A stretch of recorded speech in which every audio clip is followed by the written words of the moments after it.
This house, it's been transferred to our eldest son and his wife. Strangers should leave immediately. Despite the fact that I was bearing the burden of the house mortgage, I received shocking statements from my in-laws and husband. From the beginning, they had been using me with the intent to make me pay off the mortgage. When I learned this truth, my heart rapidly shifted from gratitude to anger. "Well then, I'll be moving out." To their mocking words, I responded with a defiant smile. "I will make them regret ever challenging me." Immediately, I sought help from an acquaintance and began plotting my revenge against them. My name is Michelle Anderson. I'm a 48-year-old lawyer working at a law firm. Currently, I'm living while taking care of my husband and his parents. It all started when I gave a house to my in-laws. I married James when I was 30. When our marriage was decided, my father-in-law was involved in an accident and injured his leg. He couldn't stand on his own and had to live in a wheelchair.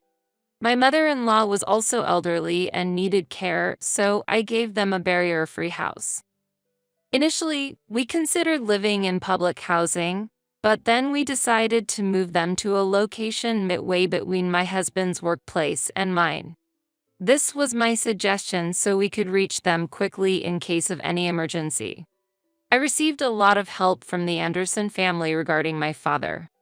"Please let me return the favor," I said. "My father passed away before I got married. Just before he died, he had accumulated a lot of debt, putting our family finances in a very tight spot. We struggled, piling up more debt to pay off the existing ones. My husband and his family were the ones who saved us from this difficult situation. James and his parents paid off my father's debts on our behalf. If you're hesitating to marry because of the debt, wouldn't it be solved if we paid it off?" "My parents think the same way," said James. "That's right. It's debt from a business failure, not from frivolous spending." "There's every reason to help," added my mother-in-law. "That's right. We should help each other out in tough times." "There's nothing to be ashamed of," said my father-in-law. Thus, they supported most of the debt without saying anything. Both my father and I expressed our gratitude through tears, and I desperately took the bar exam. The total amount borrowed from my husband's family was about $50,000. I was confident that I could repay the debt once I succeeded as a lawyer. I didn't want to carry the debt as a perpetual burden. My ultimate goal was to pass the bar exam and become a lawyer. With a firm vow to repay the money I borrowed from my in-laws, I continued to work hard to become a lawyer. With that strong determination, I immersed myself in studies and, as a result of tremendous effort, finally passed the bar exam. My father and in-laws celebrated my success, and my heart was filled with immense joy. To start my career in the legal field, I quickly found a job and began working at a law firm. The director was very kind, and I learned a lot from experienced senior lawyers, gradually honing my skills. Over time, I acquired exclusive clients and now hold an important position in the office as a female lawyer earning over $100,000 a year. Thanks to my professional success, I was able to completely repay the debt to my father and in-laws. However, after my mother passed away, my father soon left this world too, and I was left alone.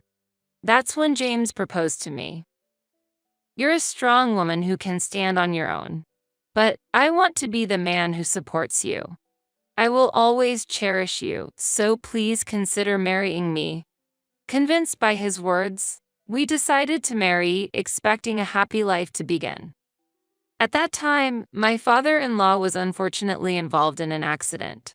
Grateful for their past kindness, I offered to build a new barrier-free house for them, despite their objections.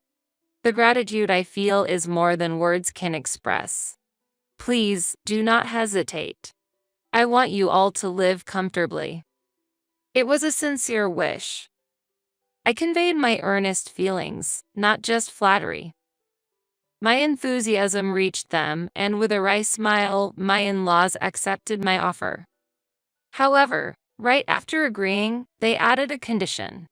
Michelle, why don't you live with us too? We heard you and your husband are looking for a new house. That's right. If you don't mind, let's live together. Eventually, this house will belong to you. James has an older brother. He, 3 years older than me, got married and left home a few years ago. He started his own business and, due to his business, left everything at home to James, as I heard from my mother-in-law.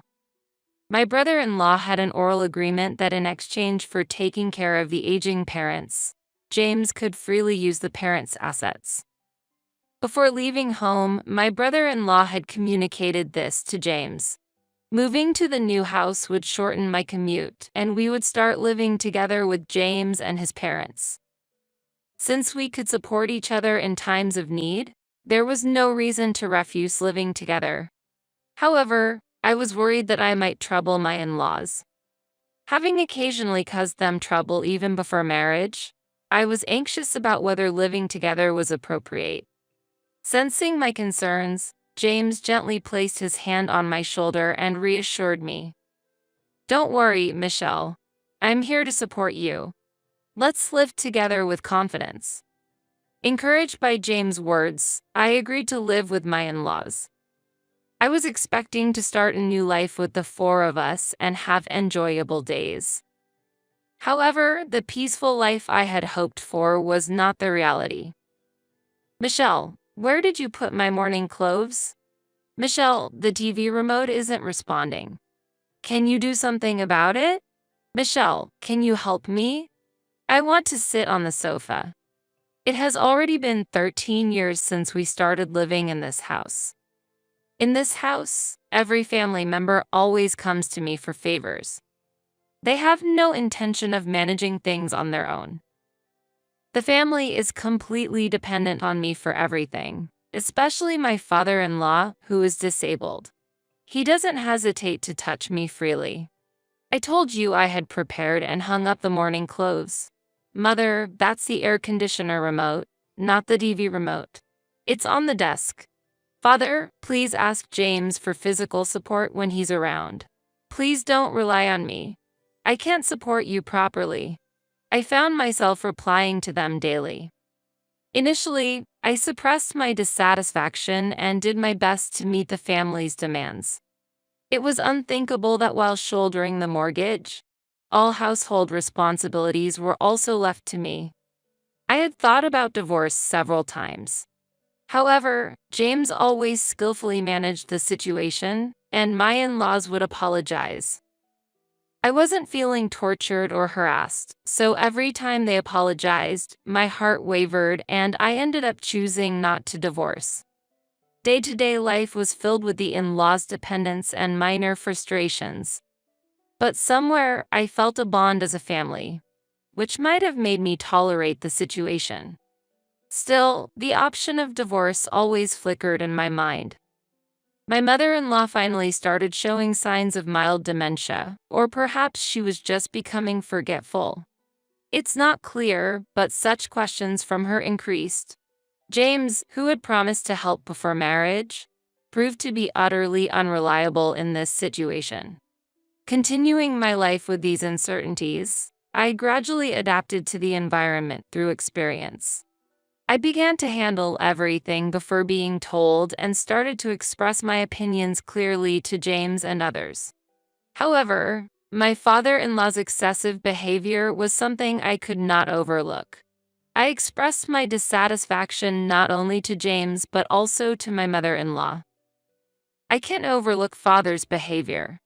Lately, he pretends to have dementia to touch me. Mother, please do something. My father-in-law has not yet been diagnosed with dementia. To be precise, he was examined, but he wasn't clearly diagnosed with dementia. The symptoms were mild, so it was a gray area whether it's dementia or not, the doctor said. Don't say that. It's part of the illness. It can't be helped. Certainly, such behavior could occur in dementia tendencies. But normally, this happens at a more severe stage of the symptoms. Regarding my father-in-law's behavior, he was just using the word dementia as a shield to act freely. Even after the doctor said it's not dementia, my in-laws arbitrarily decided it's dementia and used it to excuse inconvenient situations. I could understand if it was really dementia, but using an illness to force others to endure is not acceptable. I consulted with James and sought a response from my in-laws. But each time, he said it was troublesome and kept postponing it. When I was about to reach my limit of patience, an unexpected event occurred. This month, the repayment is completed. I'll be freed from this suffering. On a holiday afternoon, I was organizing the household account book and my diary. Looking at the bank book, I noticed something and my face brightened. At the end of that month, the mortgage repayment for my in-laws' house would finally be completed. Filled with a sense of achievement, I felt as if a heavy burden had been lifted. Thinking that my burden would decrease and I would have more money to spend freely made me very happy. However, at that point, I didn't know yet that the real trial was about to begin. One evening, during a family dinner, James suddenly started talking about the mortgage being paid off. "Michelle, the mortgage for this house is going to be paid off completely this month, right?" he asked. Since he had never brought up the mortgage before, I was a bit taken aback by his sudden question. However, he poured beer into a glass from a bottle with a friendly smile. "Yes, that's right, but why all of a sudden?" I replied. "Because we have to celebrate, right? You've had a hard time, Michelle. I want to celebrate grandly as a thank you," James said. I couldn't hide my surprise at his unexpected words. I was touched that James had thought that way and understood my burden. Thinking, if only he helped a little more with the housework, I felt grateful that he cared about me. His words instantly erased my frustrations, and a smile of joy spread across my face. "James, thank you. Can I look forward to the celebration?" I asked. "Of course. We'll discuss it as a family and prepare." "Just wait, Michelle," James replied. Relieved by his words, I looked forward to the celebration preparations. But this happy feeling didn't last long, and soon I was faced with the harsh reality. I accepted James's invitation without suspicion. It seemed that my in-laws had also heard about the talk and were preparing something together. A few weeks later, I was called in by James and my in-laws. Work had calmed down at that time, and I was in good spirits, so it was a perfect occasion for celebration. "Sorry for the sudden call. I have something to talk about." "It's okay, no problem at all. Today, we, as a family, have an important matter to discuss with you, Michelle." "What's the matter?" I thought it was about the celebration, but why make it sound so serious? Wishing they would just talk normally, I decided to listen to what they had to say. "Actually, now that the mortgage repayment is ending, we want you to leave here," they said. "What?" I couldn't help but let out a surprised voice at this unexpected statement. They wanted me to leave the house as soon as the mortgage was paid off? What was I being told? Was it a misunderstanding? Such surprising words made me want to think it was a misunderstanding.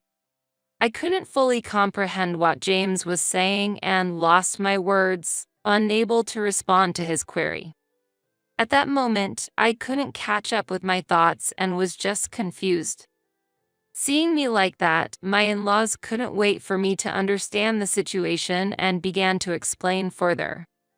"We've sold this house to our eldest son and his wife," my father-in-law informed me. "What?" I exclaimed in shock. My mind was in turmoil, unable to comprehend what was happening. Being suddenly ordered to leave the house, and furthermore, that the house had been passed to James's eldest brother and his wife, was unbelievable. What was the meaning of all I had done for this family? Did this situation signify that my role was over? However, I could not accept such an unfair and unreasonable situation. Now that we have this wonderful house, your role here is no longer needed. We tolerated you until the mortgage was paid off, but now the house is ours. You are no longer needed, my mother-in-law continued. I had lived in this house with James's family, feeling deep gratitude towards them. Because I felt so grateful, I stayed without saying anything until today. But now, I realized it was all just an act. Even helping my father and me was part of their plan to make me do something for them. Facing this truth, I felt a deep sense of betrayal and disappointment. The sudden estrangement from a family I trusted was an immeasurable mental blow to me. The trust I had built up over the years crumbled in an instant. It was as if everything I had believed in for so long was just an illusion, deeply wounding my heart. They knew I was striving to become a lawyer to clear my father's debts, so they gambled, thinking the investment, though risky, could potentially double in return. It was a scheme to make me buy the house. We expected a significant return if we showed you kindness. Ever since you and James were dating, we thought the investment wouldn't be a waste, she added. When you were happy just for us taking a little care of your father and gave us expensive wine as a way to thank us. We thought you were easy, she continued. It was before my father's business collapsed. My family was quite wealthy until then. James seemed to have been eyeing my family's wealth from the beginning, knowing I was aspiring to be a lawyer. That's why he saw value in his actions up to this point. Unaware, I completely trusted James and his family. How foolish I was. I couldn't believe myself. That's why we devised this plan. We thought if we obligated your father, we might get a big reward, he said. Their confident and unbelievable statements were hard for me to accept. So, it's a great success.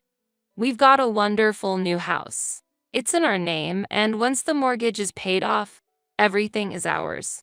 What we do with our property is none of your business, they declared. Their words were filled with planning and conviction, and I struggled to accept this reality. It took me time to understand that everything had been planned from the beginning.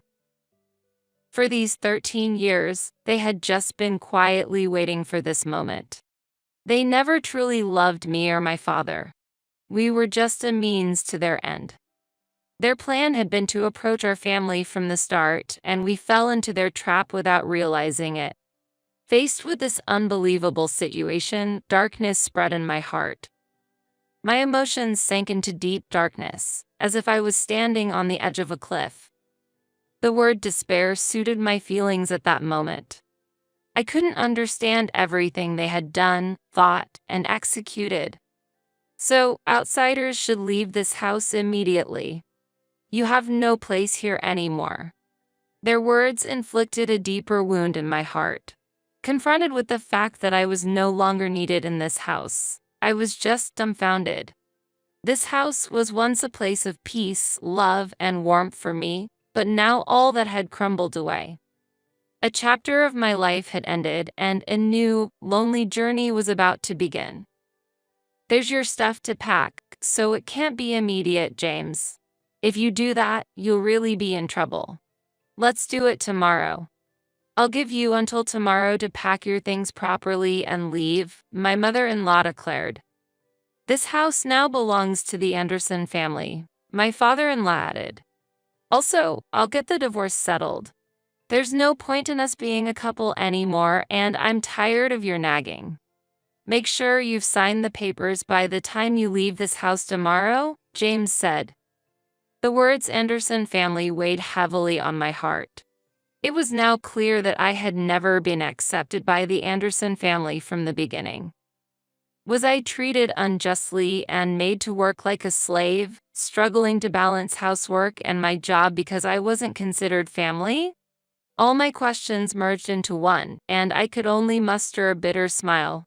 I was deceived by your family from the start, I murmured. That's right. Are you stupid? Don't you understand that? James retorted. Hearing his words, I felt something breaking inside me. Looking down, I slowly raised my face and, forcing a smile, gave an unexpected response to my in-laws. Then, I will move out. My heart could no longer find a reason to stay with the Anderson family. All those days were filled with their deceit. My life from now on would be a new path. When I suddenly showed a bright face and decided to leave the house lightly, my in-laws could not hide their surprised expressions. Quite obedient, aren't you? Got something up your sleeve? My mother-in-law asked suspiciously. No plans. Hearing such an incomprehensible story, I felt like my life hit rock bottom. And just like that, my love for your family cooled instantly. I'll pack up my things right away and leave this place. I'll properly sign the divorce papers. I'll have my lawyer contact you later about the division of property. Goodbye, and thank you for everything up to now, I said. Without waiting for my in-law's reaction, I returned to my room. As I packed my belongings, I held back my tears while planning my next steps. After such terrible treatment, I couldn't just let it end silently. I wouldn't be at peace until they experienced the same pain, suffering, and unfairness I had endured. While packing, I calmly thought of ways to get back at them. I meticulously planned how to inflict the greatest pain on them. Various thoughts raced through my mind as I deeply contemplated my future actions. My anger and disappointment towards the in-laws were indescribable, but I maintained my composure, searching for the best way to resolve the situation. My revenge on them had to be more than just an emotional reaction. They needed to seriously understand the consequences of their actions. My new life began from there. While I was packing, suddenly my phone rang. The moment I saw the caller's name, a strategy formed in my mind. Surely this person will support me, I thought, and, without hesitation, answered the call, revealing the harsh situation I was facing. The caller listened attentively to my story, and then we discussed and promptly acted on a plan for the future. Once I finished packing, I quietly left the house I had lived in for years without a word to James and his family. When I left, I decided to sever all ties with them. So, I deleted their contacts from my phone. Determined not to respond to any communication from them, my decision soon started showing results. The day after I left the house, I received numerous intense calls from my in-laws. I had deleted the numbers, but remembered them due to our long association, which weighed heavily on my mind that morning. They must have realized that I had left the house and understood what had happened. However, I had no intention of responding to their calls anymore. As I looked at my phone, I indulged in a sense of superiority over my decision and smiled lightly. At that moment, the person who provided me a new place to live reassured me, "You don't have to answer the phone at all." I gratefully nodded at his words. I was ready to take the first step towards a new beginning. My life was about to enter a new chapter in a new environment. After the calls from my mother-in-law stopped, James started calling. His calls were like unbearable noise to me then. Unable to tolerate it any longer, I turned off my phone and, without turning it back on, proceeded with canceling the service. This action was a clear statement of ending my relationship with James. 3 months passed, and I had started a new life in a new apartment. Freed from the stress of living with my in-laws, I could focus more on my work. My daily life became more fulfilling, and I enjoyed my life to the fullest, free from past restraints. People around me noticed that I was shining. Post-divorce, my face became brighter with smiles, and my personality turned more cheerful and friendly. This change was recognized by others, and I received many compliments. Though previously oppressed mentally by my relationship with my in-laws, I decided to cherish my relationships with colleagues at work and build good connections. I plan to put more effort into my job and prioritize communication with my coworkers. When I made this resolution, the receptionist at my office appeared on the floor in a panicked state and urgently reported to me. "Miss Cohen, there's a parent and child at the reception looking for you," she said. Cohen was my maiden name, which I still use after the divorce. Hearing her report, I rushed to the reception to understand what was happening. The normally polite and composed receptionist's agitation indicated something unusual was going on. Something significant must have caused her distress. Seeing her worried expression, I wanted to be of support, and a male colleague, sensing her state, offered to accompany me. We headed together to the lobby. Arriving there, my expression changed dramatically when I saw who was there. I found her. "Mom, there's Michelle."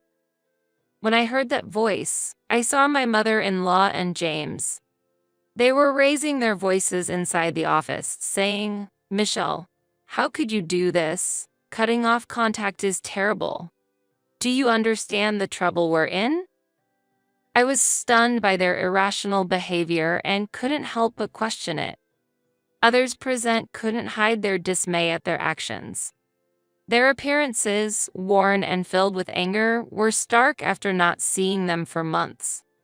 Realizing the abnormal situation, other reception staff reported to the upper management, and soon the office manager appeared in the lobby. "Miss Cohen, a meeting room is prepared. How about having a discussion there with your in-laws?" "I'll contact him," the manager suggested calmly.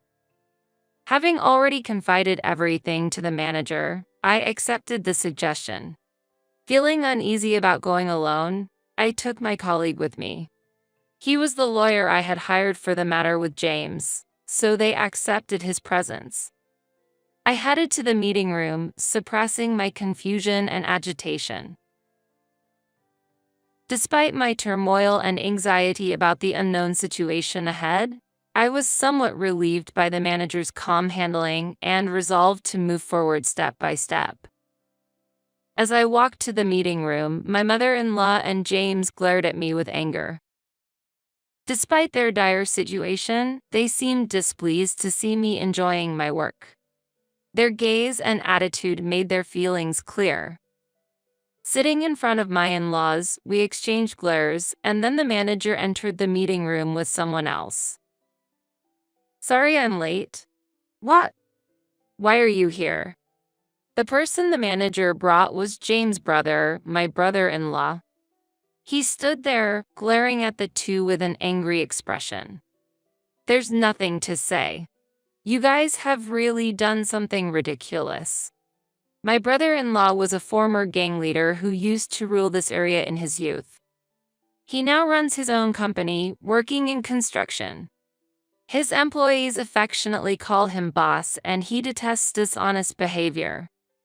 After consulting with him about this incident, he was visibly angered. When I lost my place to live, he had taken care of me for several weeks in a women's dormitory. He was already aware of the house situation with my in-laws. Informed about the details, he immediately offered his help. Why didn't he know? When my in-laws told me to leave the house, they said they had sold it to their eldest son and his wife. I found out everything from Susan and confirmed it. "You didn't think you could do such a horrible thing to Michelle and get away with it, did you?" As soon as the name Susan was mentioned, James and his mother showed expressions of astonishment. Susan was his wife and the mastermind behind this incident. As the wife of the eldest son, she had always harbored hostility towards me for some reason. She had been a housewife, following my brother-in-law's wishes, up to this point. However, it wasn't my brother-in-law's instruction but her own will. Women were seen as the guardians of the home, and her parents had lived that way, so housekeeping was deemed natural for her. Based on such notions, she seemed to believe that women who went against this belief were not real women. However, when I appeared, how did she view me? My attitude of actively engaging in work for nearly 40 years might have been too dazzling for her. Moreover, Susan was not good at cooking. Even my brother-in-law and father-in-law had asked my mother-in-law to teach her, and I had heard about this from James. On the other hand, I could handle household chores normally. Furthermore, I managed housework better than Susan while juggling my job. She might have been envious of my ability to do everything. Every time Susan met me, she started making snide remarks. She accused me of neglecting household chores or leaving them to my husband, throwing various harsh words at me for decades. However, my brother-in-law always intervened. That might have been another source of dissatisfaction for Susan. My brother-in-law said it was fine for Susan to work, and he helped around the house. Her inaction in this situation was her own choice. It was unfair for her to take out her frustrations on others. When my brother-in-law warned Susan, she began targeting her discontent at me. Susan confessed that she orchestrated the entire plan to take over the house and make me buy it. She instigated you, Mom and Dad, to execute this scheme. You all probably thought you could get your own house and continue pretending to be senile, and I wouldn't be able to complain. Unable to contact my brother-in-law because of Susan, they had their ways to orchestrate the entire scheme. James had also accepted a reward for helping them in this affair, making them all conspirators. The only person who didn't know was my brother-in-law, who would have stopped such foolish actions had he been aware. This situation must have filled him with regret. So that's why everyone behaved so meekly whenever he visited. Whenever my brother-in-law came over, my parents-in-law didn't do anything. They probably understood what the outcome would be if he found out about the situation. The manager and colleagues present watched my in-laws with expressions of astonishment. So, how should we handle this? I have no intention of forgiving even a fraction of the insult I received, let alone the trouble caused to Michelle. But it was Susan's suggestion. That's right. We were just misled by clever words. It wasn't intentional. Not intentional. You say? At James's statement, my patience reached its limit. I stood up, my face filled with anger, and yelled at my mother-in-law and James. How can you say you had no ill intentions after doing such a thing? Do you have any idea how much pain I've been through these 13 years? My suppressed emotions exploded, and I couldn't hold back my tears of anger and frustration. My mother-in-law and James had never seen me cry before.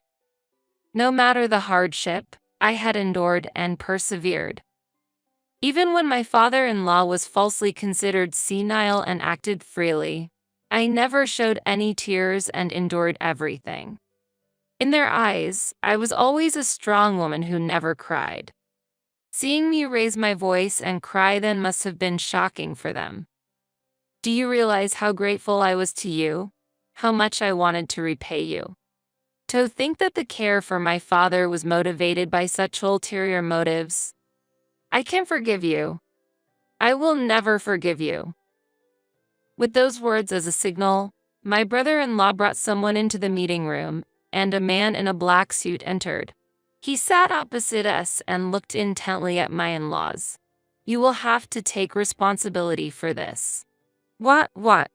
Faced with an incomprehensible turn of events, my mother-in-law exclaimed in surprise. This man is my lawyer, hired by brother-in-law. He is a respected attorney in our office, like a mentor to me. We intend to seek compensation for the unfair treatment I've received. What do you mean? It's pointless to dig up the past now. The past is irrelevant now. The lawyer, who had been quietly listening to my in-laws, slightly adjusted his glasses and coolly refuted them. The current evidence and the basis for the future claim of damages make the lawsuit fully feasible, especially since there was no agreement not to claim property at the time of the divorce. In this case, there is no specific time limit for claiming compensation. Furthermore, as he spoke, the lawyer took out an SSD from his pocket, and my in-laws looked confused. "What is that?" "This is the record Michelle has been keeping. Her PC was equipped with a camera for remote meetings, and all your heinous acts have been saved as data." Upon learning this truth, my in-laws' expressions rapidly paled. "Michelle mostly worked in the living room, didn't she? Modern laptops often have built-in cameras, and your harassment in the living room has backfired," the lawyer said before pocketing the SSD and calmly staring at my in-laws. "The ownership of the house is already in Michelle's name, and your eviction is just a matter of time. We will proceed with legal action promptly, so please prepare the funds." "Wait, you're saying it's changed to her name?" James reflexively reacted to the lawyer's statement. My brother-in-law raised his voice in response to James's reaction. "I asked Michelle to change the ownership to her name. Thanks to you putting it in Susan's name without permission, the change was surprisingly easy. Anything to say about that?" My brother-in-law taunted James with a mischievous smile. James, who had never won a fight against his brother since childhood, couldn't argue back, and my mother-in-law also remained silent. "I will also properly bill you for all the expenses involved in that transfer. That's only fair, right? After all, it was your wrongful actions. If you don't deal with what you've started, we'll be in trouble too," said my brother-in-law, folding his arms and standing imposingly, throwing those stern words at them. The two were speechless before my brother-in-law's stern demeanor. My brother-in-law had also informed Susan, his wife and the mastermind behind this ordeal, about this. After resolving this matter, he had expressed his intention to divorce her over the phone. "I'm really sorry for involving you in this, Michelle. Even though I didn't know, I will support you to the fullest until you are satisfied. Let me know any request you have.